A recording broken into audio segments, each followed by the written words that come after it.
Nous allons parler du corps éthérique dans cette capsule. Je vous remontre mes petits cartons. Donc vous vous rappelez que l'on a en rouge le corps physique, éthérique, astral, mental et causal. Et donc je vais juste prendre les trois, physique, éthérique, astral, voilà, pour qu'on ait une vision du corps éthérique. Donc le corps éthérique, il vient à une quinzaine de centimètres du corps physique, autour de moi comme ça. Et c'est un corps qui va avoir une grande importance, surtout dans les domaines de notre santé physique et de notre équilibre personnel. Donc le corps éthérique, il va se former de 0 à 7 ans, mais en fait, c'est pas qu'il va pousser comme ça et tout d'un coup il va faire quinzaine de centimètres, c'est qu'il va se densifier. C'est un peu comme si le processus venait depuis le causal et puis il y a de plus en plus de particules qui vont venir et puis l'enfant entre 0 et 7 ans va densifier son éthérique jusqu'à avoir à l'âge de 7 ans un éthérique complètement construit. Avant ça, il va plutôt s'appuyer sur l'éthérique de sa mère ou être entouré de l'éthérique de sa mère pour trouver un équilibre. Il va être nourri par cette énergie-là. Et l'enfant, surtout entre 0 et 3 ans, va beaucoup plus être dans l'astral, dans cette énergie astrale, que ce qui va être ensuite, à partir de 7 ans et de l'âge de raison, dans son propre corps physique. On verra dans le corps astral pourquoi et comment l'enfant est dans le sensorimoteur et dans cette partie complètement sensorielle et motrice, alors que le corps éthérique, lui, va avoir avec la structure. Donc on va prendre différents points un après l'autre et on va dire tout d'abord, ce corps éthérique, il a besoin d'avoir une bonne densité et il a besoin d'avoir une bonne couche, une épaisseur. Quelqu'un qui a un éthérique à 5 cm ou quelqu'un qui a 15 cm mais que l'éthérique est complètement poreux, comme par exemple du coton qu'on prendrait et puis qu'on écarterait comme ça, qui deviendrait tout transparent, on pourrait voir à travers. On va avoir cette porosité que peut avoir le corps éthérique quand il a été malmené ou quand on n'a pas un équilibre à ce niveau-là. Donc le corps éthérique, premier point, il a à voir avec la vitalité. On a dit dans la semaine passée que c'est un corps qui était en fait le carburant de notre véhicule qu'est le corps physique. Donc c'est avec le corps éthérique que je vais nourrir mon corps physique. De même manière que j'ai des vaisseaux sanguins à travers tout mon corps, j'ai aussi des vaisseaux énergétiques, ce que les acupuncteurs appellent les méridiens ou ce qu'en Ayurveda on appelle les nadis, qui sont des vaisseaux énergétique dans lequel va circuler l'énergie vitale qui ressemble à nos vaisseaux sanguins, comme un deuxième réseau comme ça.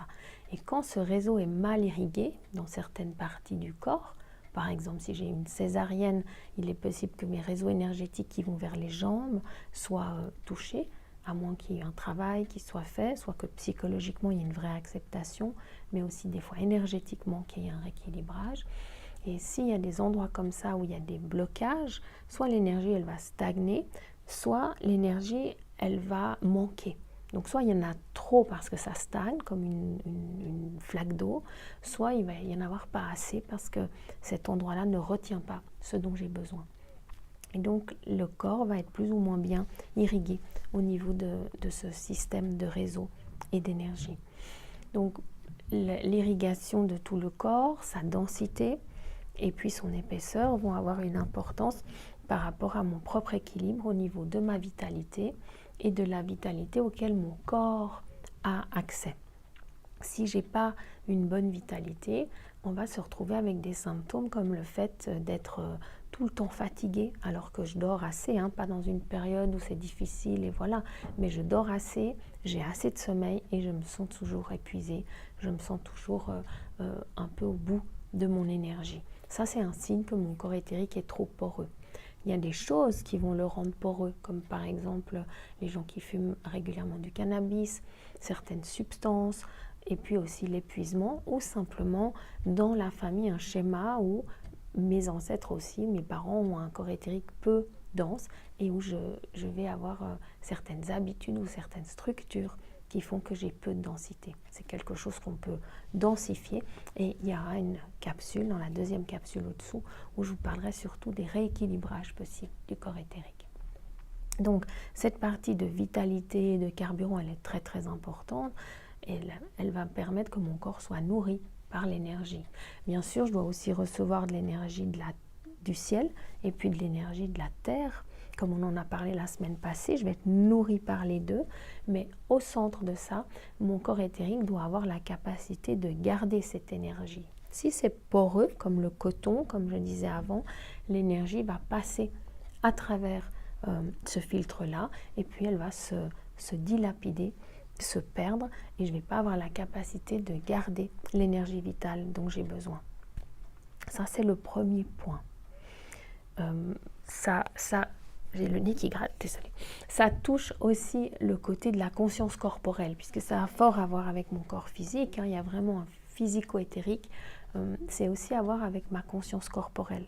Quand il y a un déséquilibre dans mon éthérique, si par exemple mon éthérique est décalé à droite, ici, dans ce cas-là, ou à gauche, enfin je ne sais pas avec la caméra ce que ça fait, quand il y a un décalage, c'est-à-dire que d'un côté j'ai beaucoup d'éthérique mais de l'autre je n'en ai pas, ma conscience corporelle va être déplacée. Peut-être je vais me rentrer dans les choses, je vais me cogner, je vais avoir de la peine à sentir ma limite, à sentir la conscience de mon corps. J'ai besoin qu'il y ait un équilibrage, que mon éthérique soit bien réparti partout à la même distance de mon corps, qu'il n'y ait pas de changement entre la droite et la gauche ou entre les jambes et le haut du corps, mais qu'il y ait un équilibre dans tout mon corps pour que mon énergie circule bien et pour que mon corps soit nourri de cette manière-là. Donc c'est ça qui va donner la conscience corporelle et qui donne cette expression qu'on peut dire comme être à côté de ses pompes. Donc quand je vais être bien alignée, on parlera sans doute à travers notre processus de verticalité, je vais avoir une bonne verticalité, une bonne conscience corporelle, je vais être bien dans mes pompes, dans mon propre corps physique. Le lien qu'il y a avec ça, c'est que cette densité du corps éthérique et cette capacité d'être nourri dans mes besoins fondamentaux va m'amener, on va créer un lien ou un lien avec le système immunitaire. Donc la façon dont mon corps peut se défendre, la façon dont mon corps a accès à l'énergie dont il a besoin et dont il va pouvoir se nourrir de cette énergie, ça va influencer mon système immunitaire.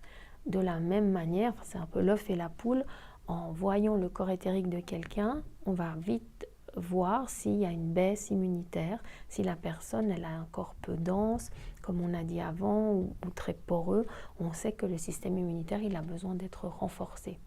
Souvent, quand on va faire un travail psychologique, on a besoin d'avoir assez d'énergie vitale, d'avoir un corps éthérique assez posé là, une verticalité et un ancrage pour pouvoir en fait avoir assez d'énergie pour amener un changement.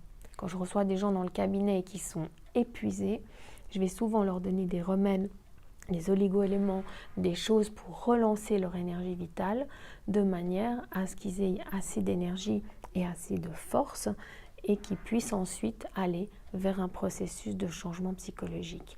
Si je n'ai pas du tout d'énergie, que je suis vidée, que mon corps éthérique est poreux, je vais avoir de la peine à mobiliser mon énergie pour amener des changements dans ma vie. Donc on a là besoin de se poser la question, où en est ma vitalité? Où est-ce que j'en suis avec ma vitalité? Où ça se passe dans mon corps? Comment se passe ma vitalité? Et comment je peux agir dessus? Bien sûr, les choses fondamentales qui transforment la vitalité, c'est mon rapport avec les besoins de mon corps. Le corps éthérique se crée de 0 à 7 ans, et de 0 à 7 ans, c'est toute cette phase où l'enfant il va apprendre à manger quand il a faim, à boire quand il a soif, à se couvrir quand il a froid, à dormir quand il a sommeil. Ça serait principalement ce qu'on veut amener à un enfant entre 0 et 7 ans, c'est la capacité par lui-même de répondre à ses propres besoins. Et c'est de la même manière quelque chose qui reste. Ma vitalité, mon rapport à mon corps éthérique va être influencé tout au long de ma vie par ma capacité à dormir quand j'ai sommeil, à manger quand j'ai faim, à dormir, à boire quand j'ai soif, et ainsi de suite. Et on croit qu'on fait ça, mais en fait on ne le fait pas. Si on est dans une classe de cours, on va rester parce qu'on ne va pas aller faire pipi, parce qu'on ne va pas s'arrêter. Quand on n'a pas le temps, parce qu'on travaille, on ne va pas manger à midi. Quand on a encore quelque chose à faire le soir, on ne va pas dormir. Et de cette manière, en fait, on ronge notre vitalité. Donc la façon dont je réponds à mes besoins physiques va aussi parler de ma manière de créer de la vitalité. Donc si vous vous posez la question, qu'est-ce que je fais de ma vitalité, où en est ma vitalité, et que vous voyez qu'elle est basse, peut-être sur une échelle de 0 à 10, j'ai une vitalité de 2 ou de 3, eh bien, on va devoir voir, mais qu'est-ce que je peux mettre en place dans ma vie au niveau d'abord du sommeil, de la nourriture, du quotidien, pour pouvoir avoir plus de vitalité. Aussi, le fait de faire des choses qui me font plaisir, des choses qui me font du bien, ça va m'aider à accéder à plus de vitalité, à pouvoir me remplir plus, à pouvoir me nourrir plus et à avoir plus d'énergie à disposition. Cette énergie vitale que j'ai, on en a tous en fait 100%.